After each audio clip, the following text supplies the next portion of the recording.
Hello, friends. I'm Sarah from Beyond Schooling, and I'm your advisor for today. Friends, if you want to go study or work abroad in the countries like Canada, UK, or Australia, but you don't know how to go there, then you are at the right place. Here, I will let you know everything about the procedure to study or work or even immigrant in the countries where English is used as a language of communication. You need to give an English exam, and this exam is known as IELTS. By the end of this video, you will know what is IELTS, what is the test format, the score, its validity, eligibility for IELTS, how do you register, and what about the results. So by the end of this video, you will be a pro in IELTS. So keep watching and following our channel.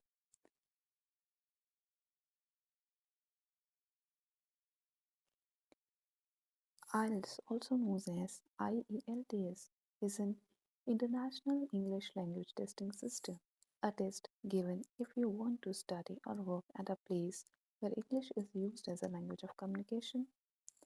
Every year, more than 2 million people appear for this test. Thousands of universities, organizations accept its scores. The main motive behind this test is to check whether you can survive in these countries or not. It measures the language proficiency of the employees and the students. The level of proficiency is divided into 9 bands, where 9 is regarded as an expert. This is the world's most popular test.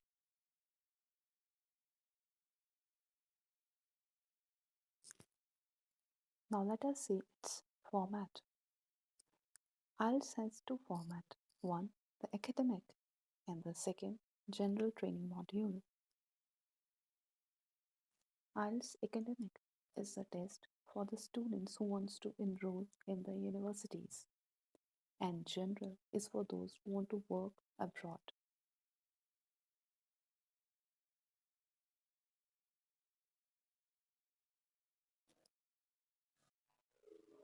Both these modules has four sections: listening, reading, writing, and speaking. The listening, reading, and writing test is taken on the same day, whereas the speaking test can be taken a week before or after these three tests. The listening, reading, and the writing test is taken straight for 2.5 hours. That means you will not have any break between them. Now let us take these four sections one by one. The listening section lasts for 40 minutes. In this, you will hear conversations and you will answer some questions about that conversations. The conversations can be some educational conversations, everyday conversations, and educational lecture, etc. But very important thing is to notice that you have to listen carefully what the sound says. The very important thing here is to understand that you need to focus on the conversation. You have to listen carefully what the person behind the screen is saying. The conversation can be full of distractions, synonyms, antonyms. You have to find out the answer from that conversation. It is obvious that the conversation will not have a clear-cut answer, but you have to find out what matches your answer. For example, the question can be, when will Seema arrive? The voice can be, Seema will arrive on Tuesday, not Wednesday. So, did you notice? Your answer lies on the last line. That means Seema will arrive on Wednesday, not on Tuesday. The first line was used as a distraction. So, you have to be careful. The only key to crack the listening round is to listen carefully what the person is saying and then answer. And please listen the full sentence properly. Don't jump onto the conclusion. Now we will take on the second section, that is reading.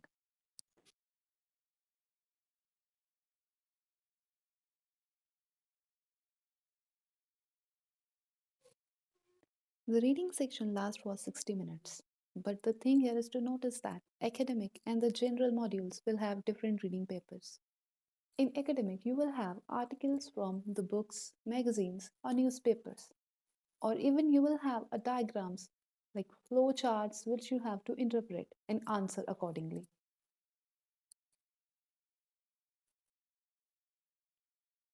And based on that article, some question will be asked. In general training module, you will have articles from public notices, job descriptions, contract, books, magazines, etc.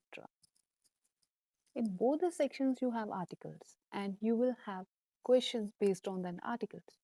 Key here to crack the paper is not to read the whole article. You won't have that much of time. Just skip down the article and then go to the questions. Just skim down the article and then go to the questions. While reading the questions, you will have the clear idea which para have your answer. Then go to that para and read that para carefully and then answer the questions. The main motive is to save the time and be patient while answering the questions. Now let us focus on the writing section.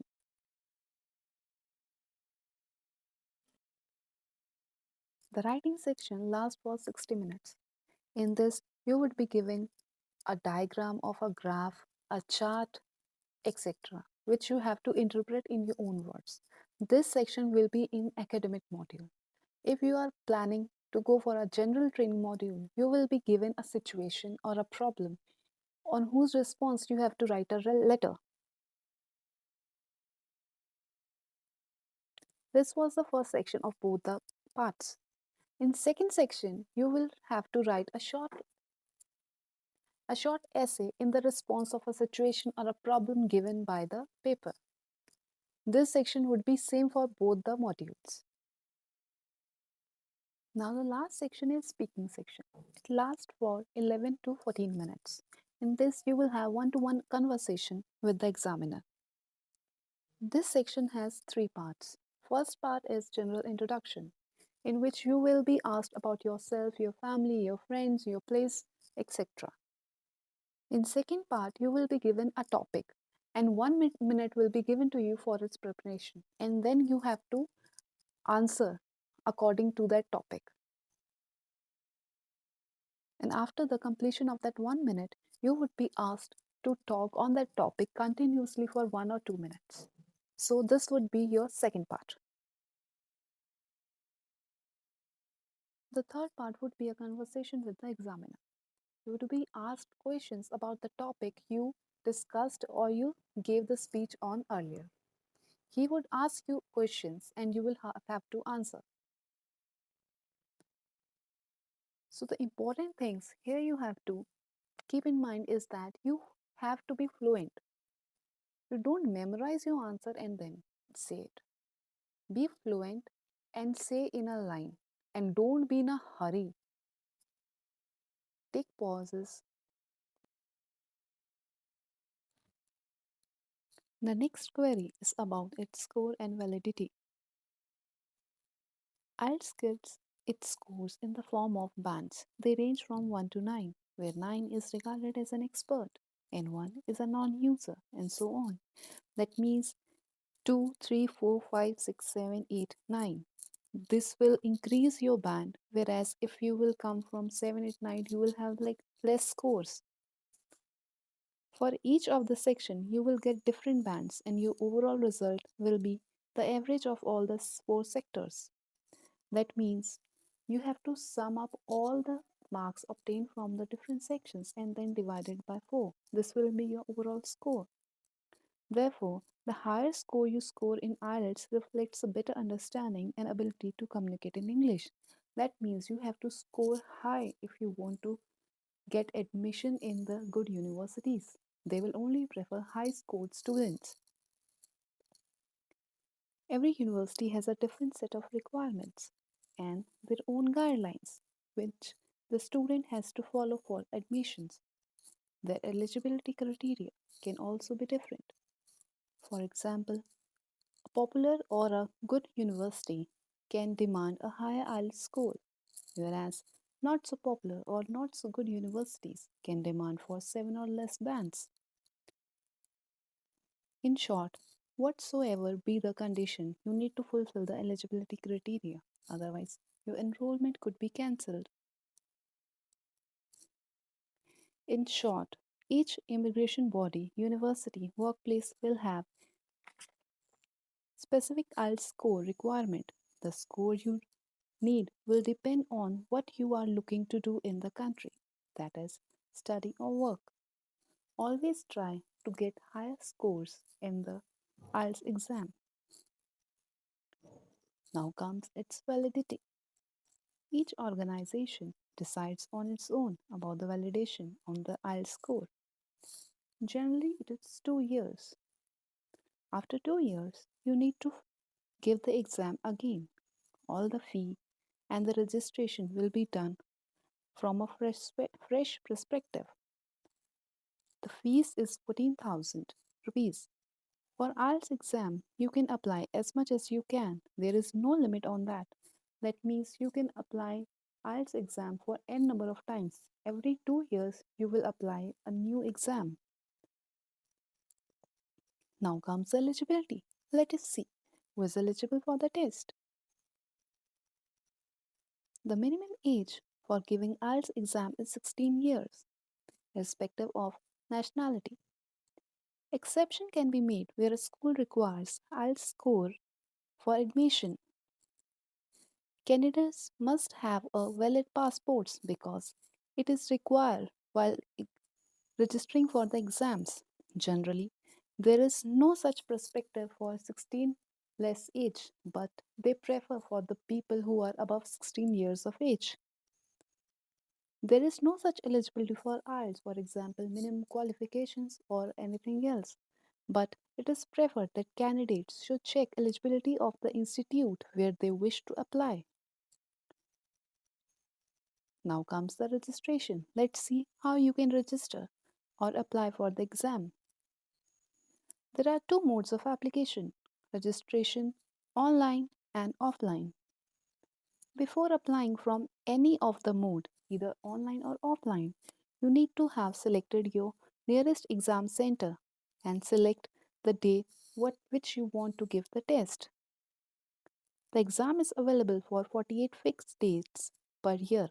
That means every month 4 dates are available to give the exam.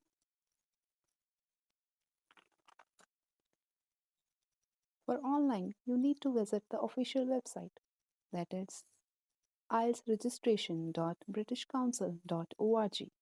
Test chooser. I will link it in the description box. Please follow the link. You will be directly redirected to the registration page.